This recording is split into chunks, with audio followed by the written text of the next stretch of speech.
성경 봉독 오늘의 말씀은 창세기 2장 18절에서 23절 말씀입니다.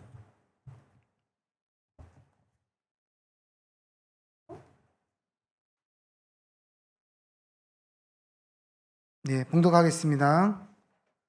여호와 하나님이 이르시되 사람이 혼자 사는 것이 좋지 아니하니 내가 그를 위하여 돕는 배필을 지으리라 하시니라. 여호와 하나님이 흙으로 각종 들짐승과 공중의 각종 새를 지으시고 아담이 무엇이라고 부르나 보시려고 그것들을 그에게로 이끌어 가시니 아담이 각 생물을 부르는 것이 곧 그 이름이 되었더라. 아담이 모든 가축과 공중의 새와 들의 모든 짐승에게 이름을 주니라. 아담이 돕는 배필이 없으므로 여호와 하나님이 아담을 깊이 잠들게 하시니 잠들매 그가 그 갈빗대 하나를 취하고 살로 대신 채우시고 여호와 하나님이 아담에게서 취하신 그 갈빗대로 여자를 만드시고 그를 아담에게로 이끌어 오시니 아담이 이르되 이는 내 뼈 중에 뼈요 살 중에 살이라. 이것을 남자에게서 취하였은즉 여자라 부르리라 하니라. 아멘. 할렐루야. 예. 덥지요. 날씨가 더워가지고 하루하루가 우리가 참 힘든 시간들을 좀 보내고 있어 봅니다. 특별히 또 우리 백석교회 가족 지체들 가족들은 뭐 다른 분들도 그렇겠지만 하나님의 놀라운 계획과 경륜 속에서 하나님의 연단과 훈련을 잘 버텨나가고 있는 줄 믿습니다. 사람이라는 것이 살아가는 게 쉽지가 않잖아요. 모든 것들이 어렵고 힘든 상황을 우리가 살아갑니다. 참 마음처럼 안 되고 뜻처럼 안 되는 것이 세상살이잖아요. 그래서 제가 어떻게 보면 목회하면서 여러분과 씨름하고 있는 것이 이 부분이라 봅니다.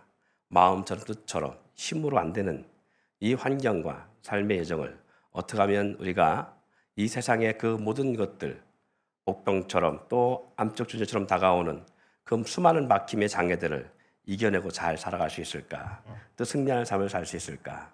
그것이 오늘 본문 말씀을 통해서 함께 나누고자 하는 동행이 환경에 미치는 영향이라는 주제 아래 말씀을 나누는 또 하나의 메시지가 될 수 있습니다.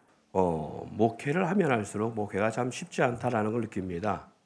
그런데 목회만 힘들겠습니까? 여러분이 살아가는 삶의 여정 속에서 인생살이도 쉽지 않음을 너무나 잘 압니다. 어쨌든 간에 참 힘든 시간들을 살아가고 있고요. 우리 대표 기도하실 때마다 우크라이나 기도를 계속 하십니다. 사실 저는 우크라이나 기도를 잘 안 해요. 지난주도 얘기했다시피 잘 안 해요. 러시아가 마음이 들어서 그걸 서게 해달라고도 잘 안 기도하지 않습니다. 경제가 어렵죠. 어려운 경제 속에 지금 모든 물가가 인상돼서 유럽으로부터 시작해서 계란 한 판 값이 이제는 옛날 같지 않게 살 수 없는, 그래서 베네수엘라 상황 같은 역사들이 하나씩 드러나고 있습니다. 지금 전기세가 또 7월 달부터 올라가죠. 전기세 올라가고 교통세 대중교통비 올라가고 이제 그러면 이제 다 올라가는 거예요. 밀가루 사기가 쉽지 않고 제가 그래서 우리 김종원 장로님을 기도하게 돼요. 저절로 하나님 밀가루 값이 많이 올라간다니. 하나님 아시지요? 기도가 되는데 빵집 하시는 분들은 참 힘들어요. 그래서 밀가루 수급이 안 되는 상황인 얘기도 하고 다 올라가지고 좀 어려운 시기를 살아갑니다. 근데 제가 왜 그 나라들을 기도하지 않느냐 하면 하나님의 뜻이 있어요. 그래서 준비해야 됩니다. 교회가 뭘 준비해야 되느냐? 부흥을 준비할 때예요.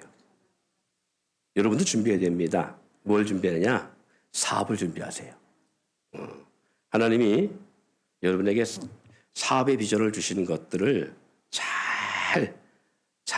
이 어려운 때에 고난, 위험, 위기가 기회란 말 있잖아요.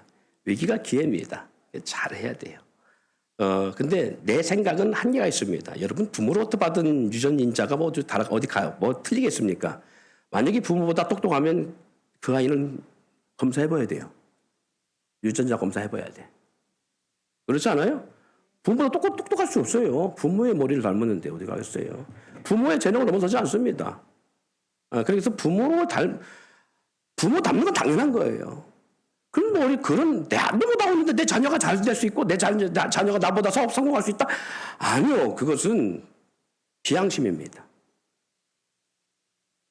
그 부모보다 나을 수 없어요. 제가 살아봐도 부모보다 나을 수 없어요. 근데 부모보다 나을 수 있는 방법이 딱 한 길이 있더라고. 예수가 나와 함께 하시면 돼요. 주님이 나와 함께 하시면 돼요. 그러니까 안 되는 머리를 가지고 머리 써봐야 골치 아파. 그러지 말고 무릎 꿇어요. 무릎 꿇으면 하나님의 지혜가 임합니다. 할렐루야. 하나님의 지혜가 임하고요. 어렵다면 어려운 것을 놓고 해야 되냐 말아야 되는 게 아니라 무릎 꿇으면 돼요. 무릎 꿇으면 하나님이 그 어려운 것을 타개할 수 있는 지혜와 명철함을 주셔요. 하나님은요. 하나님 형상대로 사람인 아담을 창조하시고 뭐라 하느냐. 홀로 독처하는 그 좋지 못함으로라는 말씀을 사용하십니다. 그렇게 표현하십니다. 여러분 공동체, 동행이라는 것은 공동체, 연합을 말하는 거거든요. 동행이 안경에 미치는 영향, 이게 주제인데, 제목인데, 어떤 영향을 미치는지 아십니까? 공동체가 너무 중요해요. 이 동행이 너무 중요한 거예요. 그래서 동행을 하자는. 한번 살합시다. 사랑하는 자요. 일어나 함께 가자. 저도 혼자 다니기 편해요. 제가 이번에 혼자 총회일 때문에 제주도 갔잖아요. 집사람이 나 따라갈까? 그래. 따라가면 좋지. 당신 혼자 가면 심심하잖아. 심심하지. 혼자 가면 하나도 안 심심합니다. 잘 놉니다. 혼자 막 잘 노는 것을 이렇게 사진 보냈더니 혼자 가는 게 더 재밌는가 봐. 그렇게 혼자 했어요. 왜 그러냐면 혼자 가면요. 배가 밥 안 먹고 싶으면 밥 안 먹고 그냥 있으면 돼요. 혼자 가면 옆 사람 케어할 이유가 없어요. 옆에 사람 어떻게 뭐 이렇게 막 눈치 보고 막 케어 그럴 필요가 없어요. 그냥 나 혼자 열심히 하면 돼요. 그리고 막 더운 때학교에서 막 옆 사람 짜증낼까봐 아니면 좀 힘들어할까봐 땀 흘리는 거 보고서 어떻게 지칠까봐 그거 막 하면 돼요. 내가 하기 싫으면 안 하면 되고 막 힘든 가운데서 막 하면 돼요. 그래서 혼자 하는 게 훨씬 부담이 덜 돼요. 네, 훨씬 부담이 없습니다. 저 혼자 가면 잘 놉니다. 잘 놀아요. 집사람이 아직까지 저를 몰라서 그래. 잘 놉니다. 예. 그리고 아무한테나 기대기도 합니다. 예. 제가 이 말씀을 왜 드리냐면 혼자 하면 편해요. 혼자 하면. 이 더운 날 밥 할 필요도 없고 그렇죠? 한 주간 내내 사모님 밥 안 했으니까 얼마나 편하겠어 또. 아들이 있으니까 또 안 됐나? 어쨌든 간에 얼마나 밥도 안 해도 되고 쉬고 싶으면 쉬고 눈치 볼 일 없잖아. 전혀. 아프다고 누워있는다고 누가 말할 사람도 없고 말려서 편하잖아요. 여러분은 안 그런가 봐요? 그래서 혼자 하기가 훨씬 편하더라고요.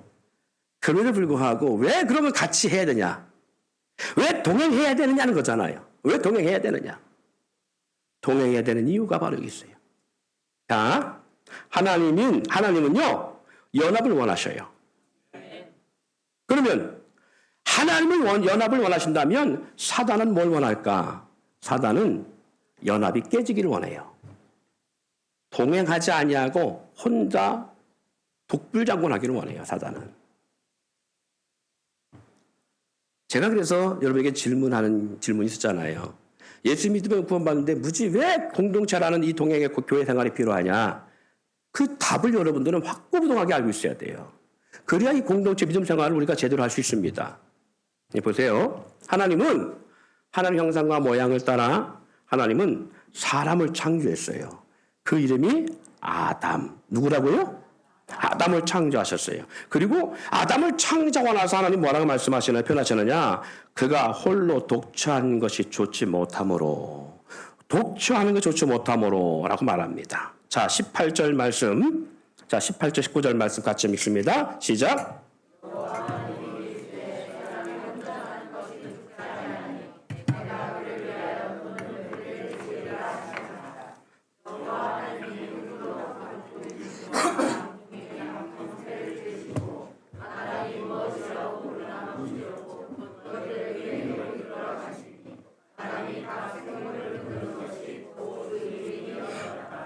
자, 보세요. 여기에서 두 가지 포인트가 있습니다. 첫 번째는 그를 위하여, 사람이 혼자 사는 것이 좋지 아니하니, 사람이 혼자 사는 게 좋지 아니하니, 이 말씀하세요. 다른 경우에서는 독처하는 것이 좋지 못하므로 라는 말씀을 합니다. 자, 그 말은 혼자 사는 것이 좋지 못하기 때문에 하나님은 두 가지를 짓게 맞추셨습니다. 그리고 여기에 이 두 가지 내용이 달라요. 자, 혼자 사는 것이 좋지 아니하므로, 따라합시다. 내가 그를 위하여. 그가 누구예요? 대상이 누구? 그렇지요. 하나님께서 아담을 위하여 뭘 지었더라? 돕는 배필을 지었더라. 할렐루야. 아담을 위해 지은 것이 뭐라고요? 돕는 배필을 지었더라. 그런데 그 돕는 아담을 돕고자 지은 배필이 뭐냐 했더니 각종 들짐승과 공중의 각종 새를 주셨어요. 누구를 돕기 위해 지었다고요? 할렐루야. 자, 아담은 남자 여자요? 네, 남자예요. 남자는 하나님이 그 남자에게 어떤 코드를 주셨느냐면 만물로 하여금 도우라고 주신 거예요. 그래서 남자들은 밖에 나가서 수렵지대는 사냥을 했고 농사를 지었고 배를 졌고 그리고 산업을 일으키는 대상입니다. 모든 만물은 누굴 도우라고 줬다고요? 아담을 도우라고 줬다고요. 그러니까 환경의 역사가 누굴 위해 존재하는 거냐? 남자를 위해 존재하는 거예요. 할렐루야? 근데 지금 그 환경을 누가 지배하려고 그래요? 자, 생각해야 됩니다. 여기서 뭐가 생기냐면 여기서부터 불화가 생기고 나눠짐 역사 나타나요. 자, 또 한 가지 홀로 독처하는 거 좋지 못함으로 또 하나를 지었어요. 그것이 뭐냐 했더니 하와예요. 자, 짐승과 그리고 하와라고 하는 여자를 지었다고요. 근데 아담에게 사역이 달라요. 만물은 짐승과 이 모든 짐승들은 각종 짐승들은 누굴 도우라고? 아담을 도우라고 돕는 배필을 지었다면 하와는 왜 지었을까? 자, 20절 창세기 2장 10절 시작. 짐승을 이름을 주니라. 그 다음 절 중요합니다. 아담이 돕는 배필이 없으므로. 누가 돕는 배필이 없어? 그렇지요. 자, 아까 짐승을 짓게 된 이유가 뭐냐? 그를 위하여 돕는 배필이에요. 근데 여자를 짓는 이유가 왜 지었어요? 아담이 돕는 배필이 없으므로. 아담으로 하여금 누군가를 돕게 하기 위해서 지은 게 누구라고요? 여호와 하나님이 아담을 깊이 잠들게 하시니 잠들매 그가 그 갈빗대 하나를 취하여 살로 대신 채우고 여호와 하나님이 아담에게 취하신 그 갈빗대로 누굴 만드셨다? 여자를 만드시고 그를 아담에게 끌어오시니 아담이 이르되 이는 내 뼈 중에 뼈요 살 중에 살이라. 이것은 남자에게서 취하였은즉 여자라 부리리라 아니라. 자, 보세요.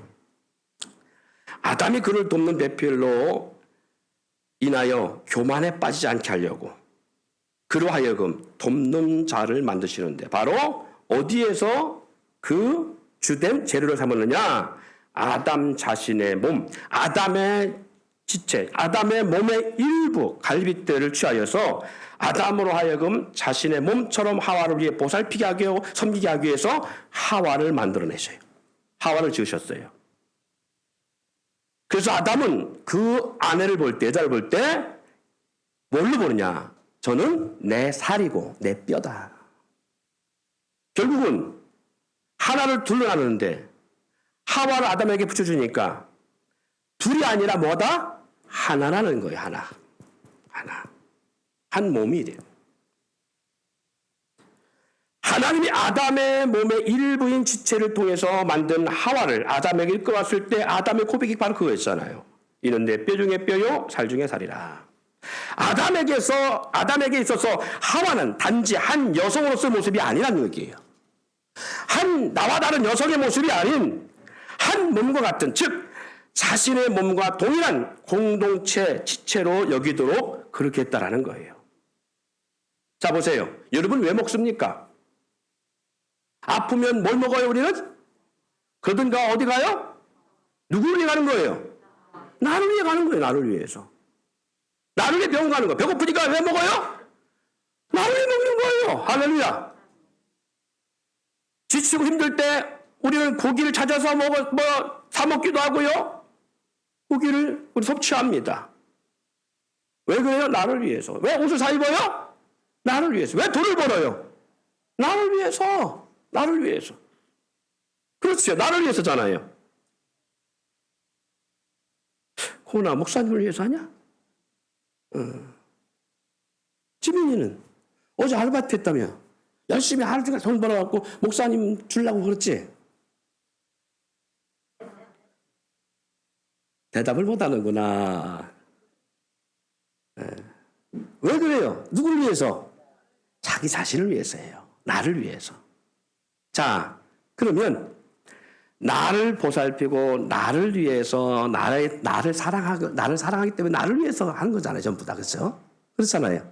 그러면 보세요. 아담이 돕는 배필이 없음으로 만든 게 누구라고요? 예, 하와라고요. 하와. 그래서 그 갈빗대를 취하여서 하와를 만든 아담에게 갖다 더니 내 살 중에 살이요 뼈 중에 뼈리다. 뼈라고 말하는 것은 내 몸이다 그 말이에요. 그러면 하와를 위해서 하는 것이고 누구를 위해서 하는 거예요? 그렇죠. 나를 위한 거잖아요. 나를 위한 삶이라고요. 내가 기쁘려고 하는 거잖아요. 내가 행복하려고 우리가 살아가는 거잖아요. 내가 행복하기 위해서 우리는 내가 삶의 의미를 갖기 위해서 우리는 영화도 보고 많은 어떤 문화생활도 하고 내 삶이 행복하기 위해서 여행도 하고 내 삶이 행복하기 위해서 우리는 즐거운 일들을 감당하는 거잖아요. 나를 위한 거잖아요. 근데 그 몸의 일부를 취하여서 하와를 만들었다라는 것. 그것은 뭘 의미하느냐? 나와 또 다른 사람을 내가 데리고 살면서 그를 충족시켜준다? 아니요. 나를 위한 삶이에요. 그래서 결국 아담은 하와인 아내를 위하여서 하와와 합하여 둘이 한 몸을 이루라고 말씀하고 계신 거예요. 창세기 2장 24절 25절 이렇게 말합니다. 그러므로 남자가 부모를 떠나 그 아내와 합하여 둘이 한 몸을 이룰지로다. 아담과 그의 아내 두 사람이 벌거벗으나 부끄러워하지 아니하니라. 왜 부끄러워하지 않을까요? 자기 몸을 샤워장에 가서 딱 벗고 서서 자기의 벗은 몸을 보고 부끄러워한 사람 없을 거예요. 그죠? 아담과 하와가 왜 부끄러워하지 않았다고요? 자기 몸을 같이 느꼈으니까. 자기 몸이니까. 그렇게 자기 몸처럼 친밀해야 되잖아요. 우리 주님이 원하시는 친밀함은 그 정도입니다. 우리 주님이 부부를 통해서 원하시는 것은 그렇게 친밀함이에요. 살아주는 게 아니라 사는 거예요. 나를 위해서. 아내를 위한 것, 남편을 위한 것은 살아주는 것이 아니라 나를 위해 사는 것이라고 그것이. 그런 친밀함이 있어야 되는 거예요. 그래서 여기 말씀한 겁니다. 아담과 아내 두 사람이 벌거벗으나 부끄럽지 아니할 뿐만 아니라 남자가 부모를 떠나. 왜? 아내와 합하기 위해서. 왜? 내 몸이니까. 내 몸 내가 케어하기 위해서. 내 제 일부니까. 그래서 둘이 한 몸을 이루는 거예요. 한 몸을 이루기 위하여서 부모를 떠난다는 거예요. 자, 여기에 말씀에 논란이 될 만한 말씀이 있어요. 태초에 사람인들인데 아담에게 부모가 있어요, 없어요? 아담에게 부모가 있어요, 없어요? 네, 여러분 닭이 먼저요, 달걀이 먼저요? 여러분 닭이 먼저요, 계란이 먼저예요? 야, 뭐가 먼저냐? 그렇지, 닭이지. 왜 닭이 먼저라고 생각해? 네? 그렇죠. 그래서 이게 창조의 역사를 우리가 부인하면 답이 안 나와요. 그 분명한 것은 하나님이 계란을 창조하신 것이 아니라 닭을 창조하셨어요. 각종 들짐승과 날짐승을 창조했다 했으니까. 자, 그래서 아담에게 부모가 있어요? 없어요. 그런데 뭐라 하느냐? 남자가 부모를 떠나 그 아내와 합하여 둘이 한 몸을 이룰지라 라고 말씀하고 있는 거예요. 부모가 하나님의 부모요 아비일지인데 성경은 아담과 하와의 연합 즉 한 몸을 이루기 위해서 남자가 부모를 떠나 그 아내와 연합하여 둘이 한 몸을 이룰지라고 그렇게 표현하고 있습니다. 이 문장을 보면 분명하게 성경에 상당한 오류가 기록되어 있음을 볼 수 있어요. 그렇게 느낄 수 있어요. 아니 부모가 없는데 아담에게 남자가 부모를 떠나 아내와 연합하여 한 몸을 합하여 한 몸을 이룰지니라. 이것만 보면 성경의 오류로 볼 수 있어요. 그러나 하나님은 아담의 공동체가 사탄으로 하여금 하나 되지 못하게 하고 서로 나누어지고 깨어지고 분열되어 공동체가 흩어질 것을 하나님은 미리 아셔요. 이미 아셔요. 이 하늘 형상같이 모양을 따라 지음받은 아담과 그의 몸에서 취합을 입어서 한 몸이 된 이 공동체도 결국 분열하고 깨질 건 하나님이 아셔서 창세전 이미 하나님은 이 공동체 분열을 막고 아름다운 하나의 공동체를 만들기 위해서 하나님은 이미 창세전에 연합을 위한 공동체를 위해서 예수 그리스도를 계획했어요. 그 그리스도를 통해서 이 땅에 신부된 교회 공동체를 위해서 아버지인 천국, 아버지의 집인 천국을 떠나 이 땅에 오실 것과 하나님과 교회의 연합을 위해서 신부된 교회의 모든 허물을 대신 지시는 그런 신랑의 모습으로 오실 것을 예표했다는 사실입니다. 에베소 1장 4절 5절 말씀을 볼까요? 곧 창세전에 언제? 만물을 창조하시기 전에 하나님이 하신 먼저 선행하신 일이 있어요. 그게 뭐냐? 그리스도 안에서 우리를 택했다라는 거예요. 창세 전에 사람을 창조하시기도 전에 모든 만물을 창조하시기 전에 하나님은 누구를 이미 예비하시고 그리스도를 예비하시고 그리스도 안에서 거룩한 신부된 교회 공동체인 우리를 택했다라는 거예요. 우리로 살아가면서 그 앞에 거룩하고 흠이 없게 하시려고 그 기쁜 뜻대로 우리를 예정하사 예수 그리스도로 말미암아 자기의 아들들이 되게 하셨다고. 왜? 에베소 1장 10절로 12절 말씀에 이렇게 하늘에 있는 것이나 땅에 있는 것이 다 그리스도 안에서 뭐 되게 하기 위해서 통일되게 하심이라. 할렐루야. 통일되게 하나 되게 하시기 위해서 모든 일을 그의 뜻에 결정들 하시는 일의 계획을 따라 우리가 예정을 입어서 그 안에서 기업이 되게 하셨다고 말씀하고 있습니다. 그의 뜻의 결정대로 일하시는 이의 계획을 따라서 하나님은 만세전에 그리스도를 계획하시고 계획하신 이유가 무엇을 위해서? 교회를 구원하기 위해서 거룩하고 흠없는 교회로 그렇게 구원하기 위해서 하나님은 그 아들의 역사를 계획하셨다라는 거예요. 그리고 그 아들을 교회의 신부된 교회를 위해서 신랑의 모습처럼 그렇게 만드셨다는 거예요. 그 이유가 바로 뭐냐? 하나 되게 하기 위해서, 통일되게 하기 위해서. 에베소 2장 14절에 그는 우리의 화평이신지라 둘로 하나를 만드사. 아비를 떠나 부모를 떠나 아내와 합하여 한 몸이 될지니라. 둘로 하나를 만드사. 하나님과 우리 사이에 깨어진 관계를 통일되게 하나 되기 위해서 하나님은 이 모든 역사를 계획했다라는 거예요. 그래서 원수된 것 곧 중간에 막힌 담을 자기 육체로 허시고라고 말씀하고 있어요. 자, 이 말씀을 에베소 5장 가서 이렇게 결론 말씀하고 있습니다. 5장 24절 25절 말씀 읽어볼까요? 그러므로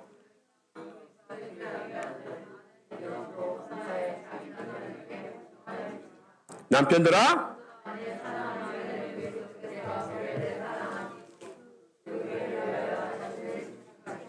그렇지요. 교회를 위해 자신을 주신 것 같이 알아. 교회가 그리스도에게 하듯 아내들도 범사에 자기 남편에게 복종할지니라. 남편들아 아내 사랑하기를 그리스도께서 교회를 사랑하신 것처럼 그 교회를 위해 자신을 내주신 것처럼 하라. 5장 28절에 이와 같이 남편들도 자기 아내 사랑하기를 자기 자신같이 할지니. 남편들에게 아내 사랑하는데 뭐같이 하라? 자기 자신같이 할지니 자기 아내를 사랑하는 자는 자기를 사랑하는 것이니라. 자, 창세기에 나오는 아담과 하와 관계가 이해되십니까? 왜 하나님은 많고 많은 재료들 가운데 하필이면 아담의 몸의 일부를 취하여서 그의 아내 여자인 하와를 만들었을까? 그 이유가 뭐라고요? 한 몸 되게 하기 위해서. 왜 그렇게 하셨을까? 자기 몸처럼 생각하게 하기 위해서. 그래서 아내를 사랑하는 것을 곧 누구를 사랑하는 것을 하나님 인정하게 하신다는 거예요? 자신을 사랑하는 것을 인정하신다. 그래서 갈빗대를 취하여서 만드신 거예요. 그런데 이 놀라운 것은 이 교회를 위해서, 이 교회라는 신부를 위해서 하나님이 그 아들을 보내셨는데 십자가에 매달아서 그 옆구리에 창을 받으시게 하시고 죽이심을 통하여 교회를 온전케 하셨어요. 마치 갈빗대를 취하여 하와를 만들듯이 하와라는 생명을 살리기 위해, 생명을 만들어내기 위해서, 교회라는 생명 공급하기 위해서 하나님은 그리스도를 마치 갈빗대를 취한 것처럼 옆구리에 창을 받게 하시고, 할렐루야, 교회를 살렸다고요. 그래서 말씀하는 거예요. 자기 자신같이 할지니 자기 아내 사랑하는 자는 자기를 사랑하는 것이니라. 5장 31절 32절 말씀. 그러므로 읽습니다. 시작. 사람이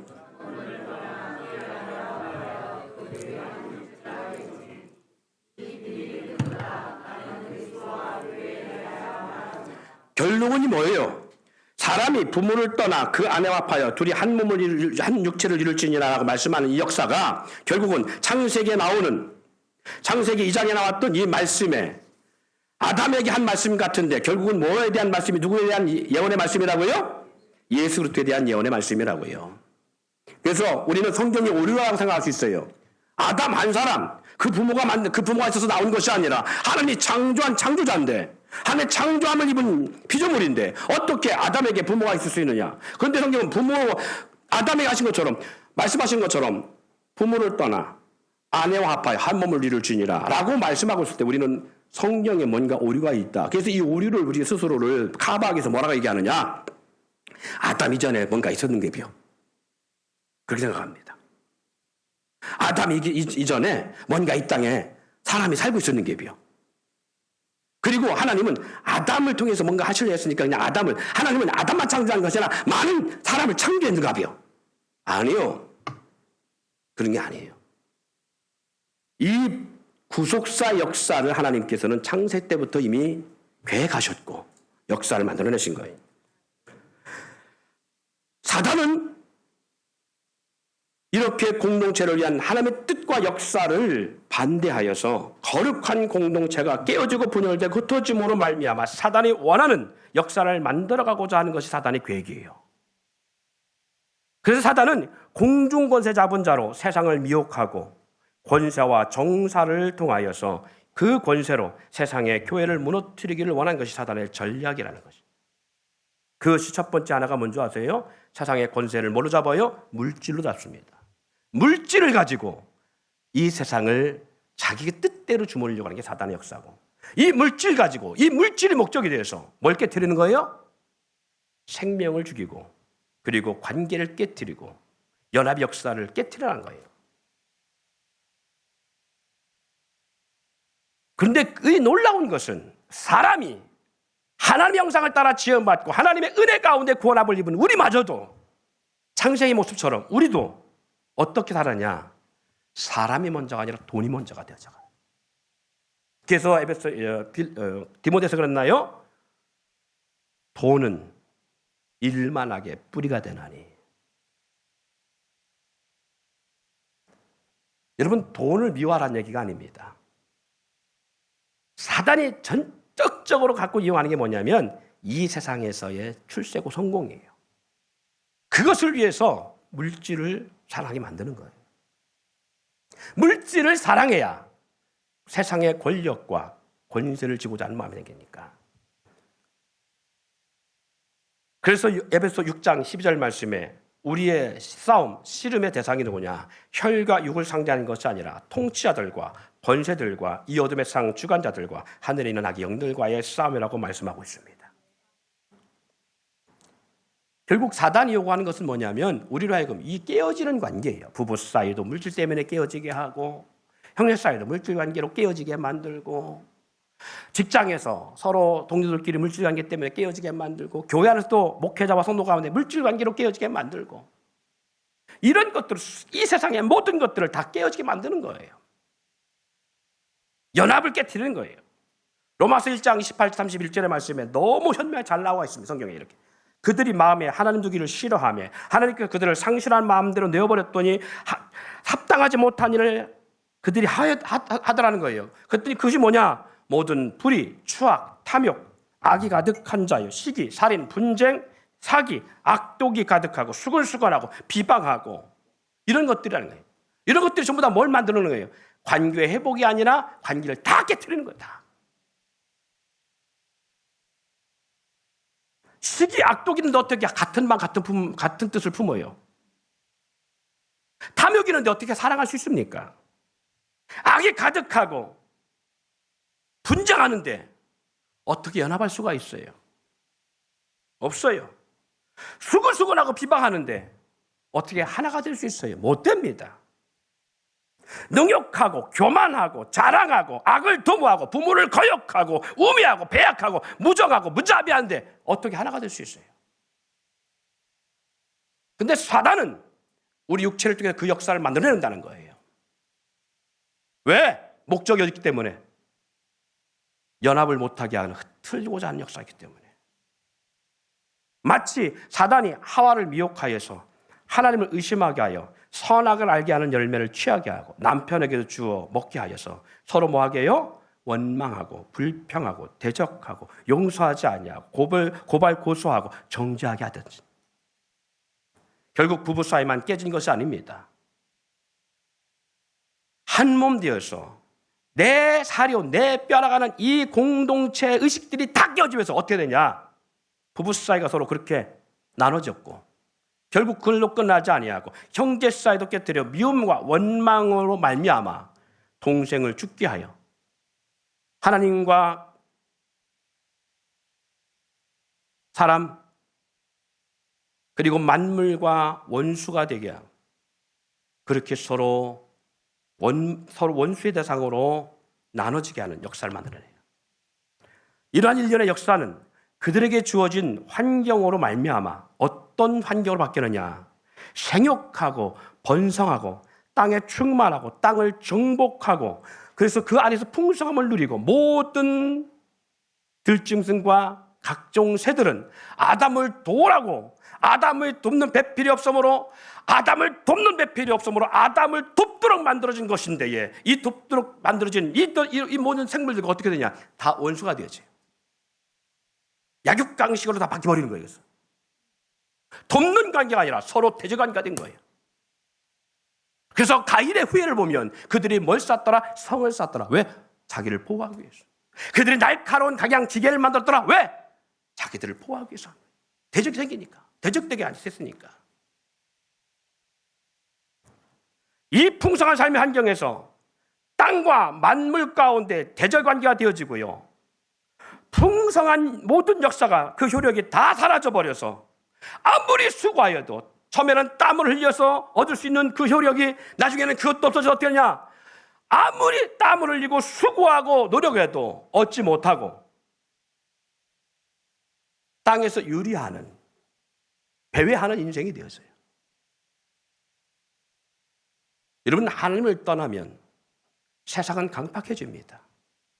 여러분 그렇다면 우리는 한 가지를 알 수 있어요. 왜 이 세대에 우리가 사는 이 세대가 왜 살기 힘들까? 기름값이 올라가고 전쟁이 터지고 여러분 이거 장난 아닙니다. 전쟁이 여기서 끝나지 않을 수도 있어요. 하나님 막지 않아요. 하나님이 전쟁을 하게 속한 것이라 말하잖아요. 하나님이 수답하지 아니하시면 우크라이나와 러시아와의 싸움으로 끝나지 않습니다. 이건 일본과 중국과 대만과의 싸움이 될 수도 있어요. 그러면 우리나라는 그 가운데 껴있는 우리나라는 뭐가 되느냐? 북한과 우리나라 그냥 있을 것 같아요? 아니요. 그래서 제가 말씀드리는 거예요. 부흥의 때라고요. 부흥의 때라고요. 우리가 살아갈 때 모든 첨단 장비와 첨단 산업과 첨단 그러한 기계들을 가지고 살아갑니다. 그러나 전쟁이 터지면 다 얼수없대어집니다. 다 얼수없대어져요. 여러분 이번 여름에 금식 좀 해보세요. 우리의 연단, 우리의 훈련, 금식의 훈련이 나중에 더 열악한 환경 속에 버틸 수 있는 그러한 훈련이 될 수도 있어요. 그래서 여러분 절대 환경을 쫓아가지 마세요. 하나님의 말씀을 쫓아가세요. 하나님만이 완전하십니다.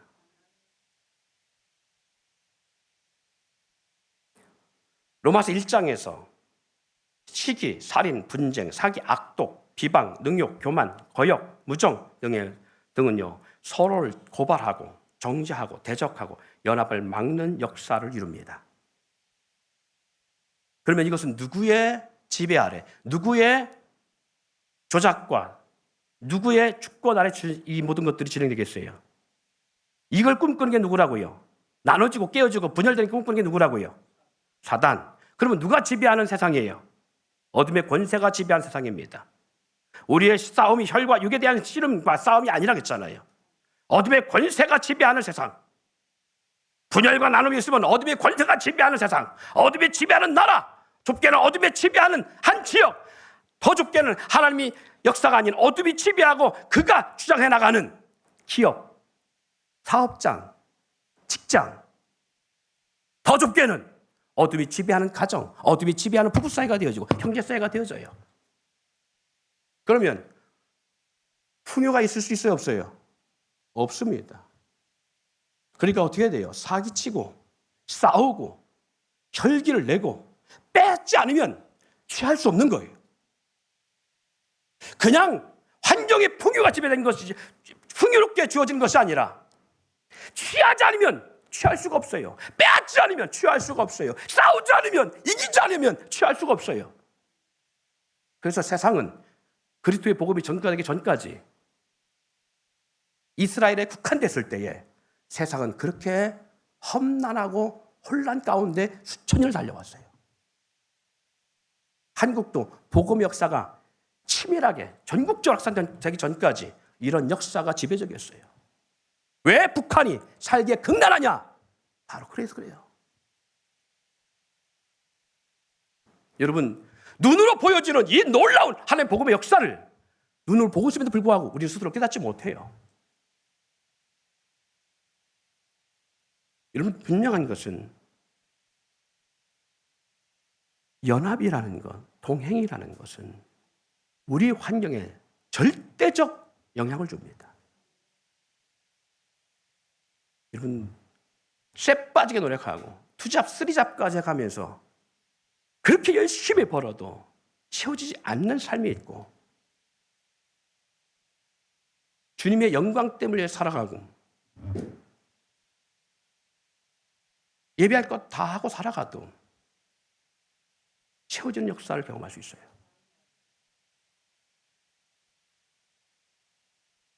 욥의 산업이 풍요했던 이유가 사단이 고발할 때 이미 얘기하고 있잖아요. 욥의 산업이 풍요할 수 있었던 것은 누가 지켰기 때문에? 하나님이. 그러나 하나님의 손에 떠나버리고 하나님의 손에서 그를 놔버리니까 어떻게 되었더라? 풍지박산 나잖아요. 하나님이 아브라함에게 약속하신 말씀이 뭐냐? 너는 너의 보조적 아비의 집을 떠나 내가 내게 지시할 땅으로 가라. 내가 너를 열국의 아비가 되게 하고 내 이름을 창대케 하리. 너는 복의 근원 될 것이라. 여러분, 말씀은 지식이 아닙니다. 여러분, 말씀은 이론이 아닙니다. 말씀은 학식이 아닙니다. 말씀은 우리의 삶입니다. 하나님은 종교적 어떤 그런 사람이 만드는 신이 아닙니다. 오늘도 우리 안에서 통치하시고 역사하시는 분이십니다. 잘 살고 싶습니까? 그럼 반드시 우리가 넘어서야 되는 것이 있는데 이것이 뭐냐? 동행입니다. 여러분 가정이 잘 살기 원하는 형통하기 여러분 자녀가 잘 되기를 원한다면 반드시 동행해야 됩니다. 하나님과 동행해야 되고 아내와 동행해야 되고 형제가 동행해야 됩니다. 이 동행역을 만들어가야 됩니다. 그래야 형통의 복이 무언가를 알 수 있습니다. 동행 연합을 통해 주어지는 환경적 영향을 말씀드리거든요. 첫 번째는 영생의 복이 주어집니다. 자, 시편 133편 1절 3절에 보니까 마지막 3절에 여호와께서 복을 명하셨나니 곧 영생이로다. 자, 보라 형제가 연합하여 동행, 동함이 어찌 그리 선하고 아름다운고. 이 동행 속에 하나님이 주신 축복이 뭐라고요? 영생이라고요. 할렐루야. 영생이 그곳에 있습니다. 그래서요, 가정이 하나 되기를 원한다면 부부가 먼저 하나 돼야 돼요. 부부가 하나 되지 않으면 가정의 자녀들은 다 풍지박산되어집니다. 나눠집니다. 이 말인즉 가인의 가정 후예처럼 땅이 그들에게 양식을 주지 않으므로 유리하는 자가 된 것처럼 이것 해도 안 되고 저것 해도 안 돼요. 뭘 해도 안 돼요. 여러분, 적당하게 믿음 생활하는 걸 말하는, 적당하게 공동체 가운데 함께하는 걸 말하는 것이 아닙니다. 적당하게 그냥 같이 있는 것처럼, 적당하게 서로를 이용하는 거, 적당하게 서로 그냥 인사해가면서 그 정도 말하는 것이 아니에요. 친밀함입니다. 친밀함. 이 연합은 반드시 친밀함이 있어야 연합되어져요. 사단이 언제든지 딱 치고 와서 깨트릴 수 있는 대상이 아니라 아무리 사단이 치고 들어와도 깨트릴 수 없는 친밀함이 있어야 돼요. 여러분, 부부 사이가 그렇게 친밀합니까? 우리 부부 사이도 그렇게 친밀하게 생각하지 않습니다. 사단이 한 번 건드리면 우리도 풍지박산 날 수 있어요. 여러분, 형제들은 어떻습니까? 우리 교회 공동체는 어떻냐고요? 얼마나 친밀합니까?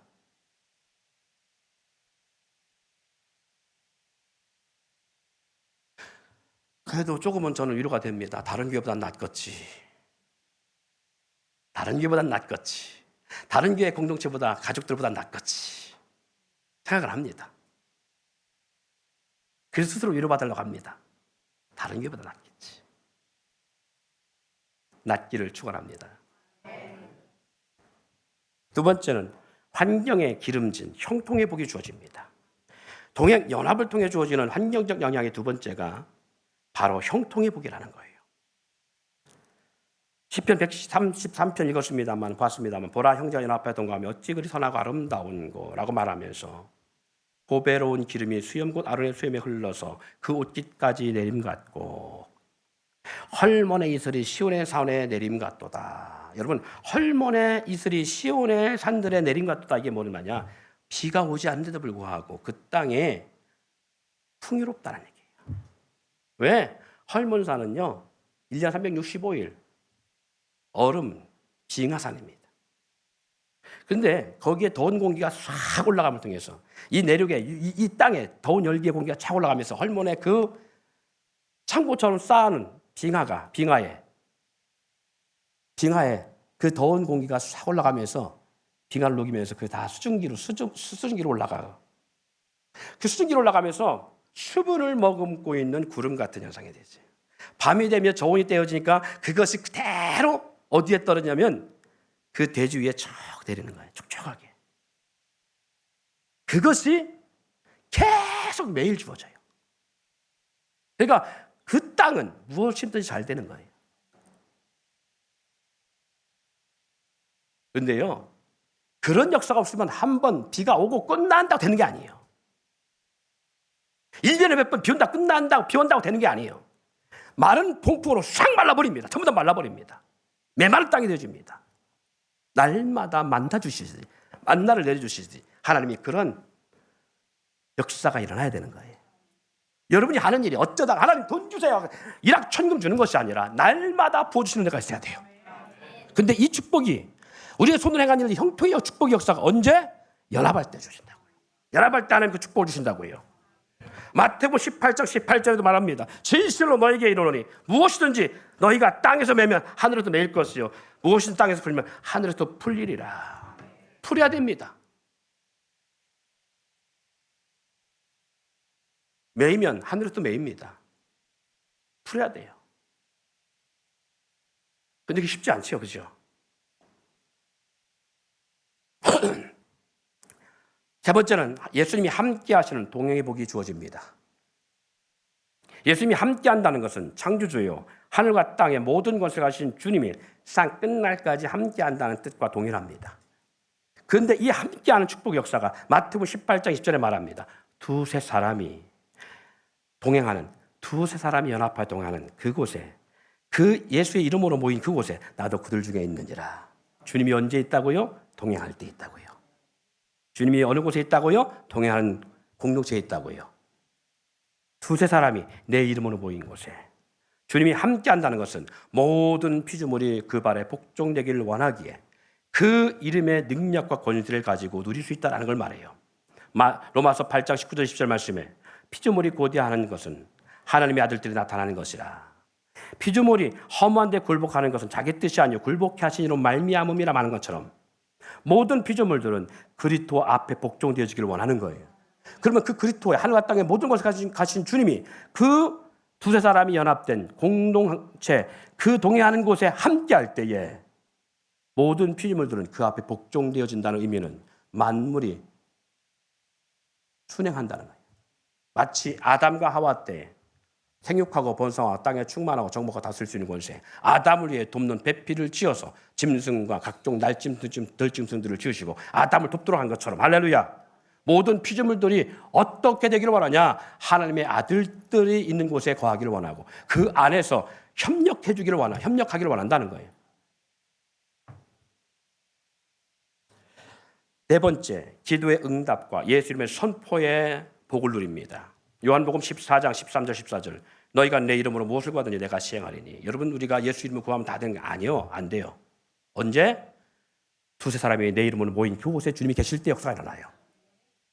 그 계실 때 역사라는데 그때에 하늘과 땅의 모든 것을 가신 예수 이름으로 선포할 때 역사가 일어나요. 이는 아버지로 하여금 아들로 말미암아 영광 받으시게 하려 내 이름으로 무엇이든지 내게 구하면 내가 행하리라. 누가 행하는지? 주님이 행하신다는 거예요. 마태복음 18장 19절 말씀에 진실로 다시 너에게 이르노니 너희 중 두 사람이 땅에서 합심하여 무엇이든지 구하면 하늘에 계신 내 아버지께서 그들을 위하여 이루게 하시리라. 할렐루야. 예. 결론입니다. 동행이란 단 한 공간 안에서 같이 살아가는 것을 의미하는 것 정도가 아닙니다. 그래서 아름다운 동행이라는 슬로건을 말씀드리는 겁니다. 아름다운 동행은 한 공간 안에 정도 있는 정도가 아니라 서로 친밀함의 동행입니다. 아름다운 동행을 위해서 우리는 교회의 머리요, 그리고 신랑 되신 예수님의 성품을 닮아가야 되고, 그로 인하여 한 마음, 연합된 하나가 되기 위해서 자기의 모남, 자기의 부족, 자기의 죄를 인정하고 지체를 사랑할 수 있어야 돼요. 사랑하는 성도 여러분, 그 또한 쉽지 않기에 그동안 동행이라는 메시지를 수없이 여러분과 함께 나눈 겁니다. 동행을 위해서 손해와 볼줄하면서 그 손해보는 일과 동행해 보십시오. 동행하십시오. 이익이 없는 자기의 물질과 생명을 내어놓는 동행을 해보세요. 그래서 강도 만난 자와를 위한 사마리아 사람 같은 그런 동행을 여러분과 나눈 거예요. 자기를 낮추고 죽기까지 복종하신 주님처럼 같은 마음, 같은 뜻, 같은 사랑이 있어야 아름다운 동행이 가능합니다. 그러나 이 모든 육의 성품을 가지고는 할 수 없어요. 육의 성품을 가지고는 이 아름다운 동행을 가질 수 없습니다. 행할 수 없습니다. 그러므로 주님의 은혜와 사랑이 회복되어져야만이 가능합니다. 성령의 열매를 구하야, 성령의 열매를 구하라고 말씀하는 것도 바로 그거예요. 내가 하려면 어렵고 오히려 더 엉망진창이 되어져요. 내가 어떻게 해보려면 엉망진창이 되어져요. 그래서 부부 사이에도 내가 어떻게 친밀해 보려고 하고, 내가 어떻게 아내의 마음, 남편의 마음을 어떻게 하나 돼서 가보려고 몸부림치면, 그래서 내가 어떻게 해보려고 하면 잘 된다고 안 된다고? 제가 해보니까 100% 안 돼요. 잘 될 수가 없어요. 왜? 육의 힘이 있기 때문에 안 돼요. 내가 육의 마음 갖고 있는데 저쪽도 육의 마음이 있잖아요. 안 돼요. 그래서 오해가 됩니다. 더 잘 풀어보려고 예를 들어서 꽃 한 바구니를 사들고 왔더니 무슨 의미야? 왜 나한테 꽃을 주는데? 자기 뭐 잘못했는데? 이렇게 오해할 수 있다니까요. 뭔가 좀 잘해보려고 커플링을 만들어 갖다 주는데 왜 안 하든지 돼? 그도 있으면 날 주지. 주고도 뺏고 싶은 마음. 이렇게 되신다 그 말이야. 예. 그러니까 사람의 힘으로 되는 게 아니란 얘기. 할렐루야. 사람의 힘으로 되는 것이 아닙니다. 그리고 복음서에 이렇게 말합니다. 구하라, 두드리라, 찾으라. 그러면 어떻게 한다고요? 구하는 자에게 주시고 찾는 자에게 찾게 하시고 두드리는 자에게 열게 하신다고요. 할렐루야. 그러면 이 말은 돈을 구하면 돈을 주신다는 얘기예요? 아니요. 그런 오해를 할까 봐 성경에 사복음서 이렇게 정확하게 잘 표현했습니다. 주시는데 너희 악한 세상의 아버지도 자식이 구하면 그것을 줄 알거늘 하물며 너희 하늘에 계신 아버지께서 구하는 자에게 주시지 않겠느냐? 뭘? 좋은 걸 주시지 않겠느냐라고 말씀합니다. 뭘 주신다? 구할 때 좋은 걸 주신다. 그런데 이 좋은 것이 뭔지를 모르잖아 우리가. 여러분에게 좋은 것이 뭐예요? 고나 너에게 가장 좋은 게 뭐냐? 돈 봐요. 돈이랬잖아요. 집이나 너에게 지금 좋은 것이 뭐냐?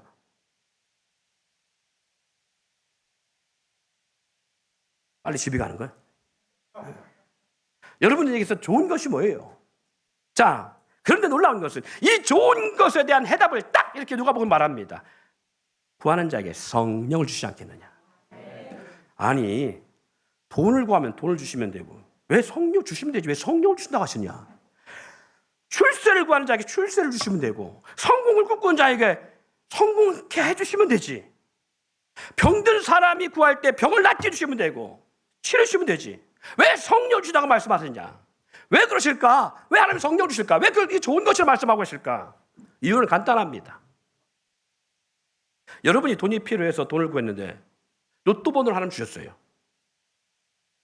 그래서 1등에 당첨됐네. 그래서 50억을 받았어요. 여기서 아멘 하잖아. 50억을 받겠어요. 저 돈 달라고 때 이렇게 했었어요. 어떤 결과가 올까요? 사업이 필요한 사람에게 이와 같이 하여서 해줬다면 과연 어떤 결과가 올까? 성공을 꿈꾸는 사람에게 왕이 되게 하시고 군주가 되게 하셨다면 그게 어떤 결과가 주어질까? 내 사업 잘 되게 해서 하나쯤에 사업을 아주 부유하게 해줬어요. 사업을 성공하게 해줬어요. 그래서 한 달에 몇백억씩 벌어들겠어요. 어떤 결과가 올까? 땅콩이양 사건 같은 것이 옵니다. 알겠어요? 로마의 네로 황제와 같은 자신만을 위한 군주가 되어집니다. 그런 CEO가 된다는 거예요. 한동안 한국교회가 성공을 부르짖며 복을 세상 속에 두어 외쳤습니다. 그래서 11조를 많이 하는 사람이 복 받았다고 그렇게 생각했어요. 그렇게 외치고 가르쳤어요. 그렇게 간증하다 했습니다. 그 결과 한국교회가 어떻게 바뀌는가 보세요. 한국교회가 하나님의 성품을 담지 않은 군주, 하나님의 성품에 참여하지 않은 리더, 그런 오너, 그로 인하여서 교회 역사가 하나님의 은혜 역사가 아닌 세상의 어떤 종교보다도 치졸한 역사를 만들어냈습니다.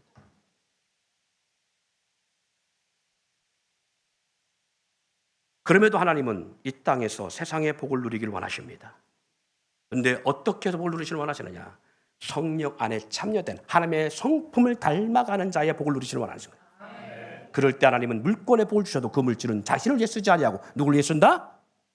어려운 이웃을 위해 쓰게 돼 있고 그 이웃을 위해 쓰되 갑질하지 아니하고 오너에게 그 축복을 주실 때 그 오너나 CEO가 그 물질을 사회에 환원하며 어려운 이웃과 함께 쓸 줄 알고 그리고 자기의 가족 지체인 어떠한 그 직원들과 함께 아름다운 복리복지 혜택을 누릴 수 있도록 하는 그런 아름다운 역사를 만들어낼 수 있는 거예요.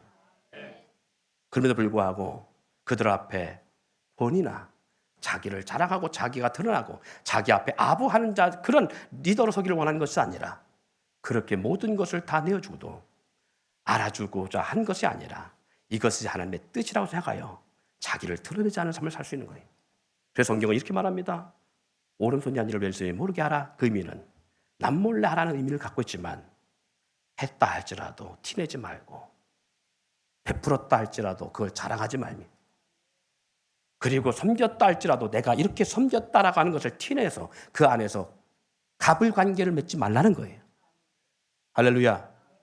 왜 하나님이 돈을 달라는데 하나님 돈을 안 주시고 성령을 주시냐? 성령을 주셔야 성령의 열매가 맺어지므로 사랑, 희락, 화평, 오래 참은 자비, 양성, 충성, 온유, 절제의 삶 속에서 하나님의 성품에 참여된 자가 되어져 세상 속에 믿는 사람같이 살아야 된다. 암흑의 집은 참 보니까 너무 아름답게 살아. 저 부부가 너무 멋있게 살아. 저 자녀들이 너무 서로 아름다운 사랑 속에서 서로를 위해 그렇게 살아. 나도 그래서 저 집처럼 살고 싶어. 그러려면 어떻게 돼? 교회 가야 되겠구나. 예수 믿어야 되겠구나. 하는 역사를 만들어내잖아요. 이게 복음이잖아요. 그런데 내가 돈이 많아졌다고 해서 전도할 때 전도 잘 될 것 같습니까? 아니요.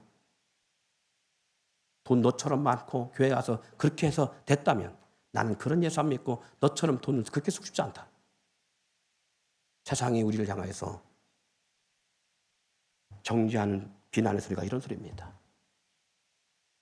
왜 하나님이 성령 주시는지, 왜 돈보다 무엇이 더 중요한지를 오늘 귀한 시간 우리가 깨닫고 동행이 환경에 미치는 영향, 이루 말할 수 없는 축복을 하나님 우리 가운데 예비해 두었다는 사실을 기억하시고, 그런데 왜 하나님이 왜 안 주시느냐?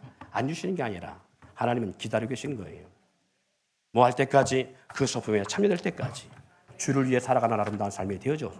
그래서 누리는 삶이 무엇인가를 경험할 수 있는, 그래서 진정한 아름다운 누림 역사를 만들어가기 위해서 다스리라. 이것이 복권을 의미하는 것이 아니라 성군처럼 베푸는 삶의 역사를 통하여 아름다운 그리스도의 성품으로 참여되기 위한 하나님의 영적인 계획과 뜻임을 잊지 않기를 바랍니다.